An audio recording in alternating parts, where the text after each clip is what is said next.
જય અંબે જો ખૂબ શાંતિથી ભક્તોને દર્શન થઈ રહ્યા છીએ અને લોકો કોઈ પણ પ્રકારની ભાગદોડ વિના દર્શન કરી રહ્યા છે. આમાં પોલીસનો સહકાર છે, લોકોનો સહકાર છે અને મંદિર ટ્રસ્ટના જે તમામ અધિકારીઓ છે તમામનો સહકાર છે. તમે જો ખૂબ જ આસાનીથી દર્શન થઈ ગયા છે. તમે પણ જો પધારશો તો તમને પણ એવું લાગશે કે ભાઈ કોઈ ભીડ નથી, કોઈ ગળદી નથી.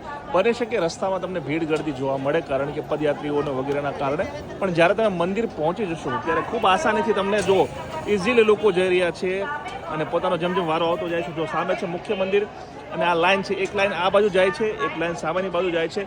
ખૂબ જ સ્મૂથલી આખું કામકાજ ચાલી રહ્યું છે. તો આ તંત્રના કારણે આ શક્ય બન્યું છે કે તેમણે દિવસોના જે છે પોતાનો એક્સપિરિયન્સનો ઉપયોગ કરીને જે આખો મેગા પ્લાન બનાવ્યો છે કે લોકોને આસાનીથી દર્શન થાય, કોઈ તકલીફ ના પડે કોઈ પણ ભાવિકને. અને ખૂબ સારી વાત છે, મને પણ ગમી છે. આશા છે કે તમે પણ અહીંયા આવશો. જે લોકો નથી આવી શક્યા અહીંયા અંબાજી ભાદરવી પૂનમના મેળાના, તેઓ અમારા વિડીયોના માધ્યમથી દર્શન કરશે. જય અંબે.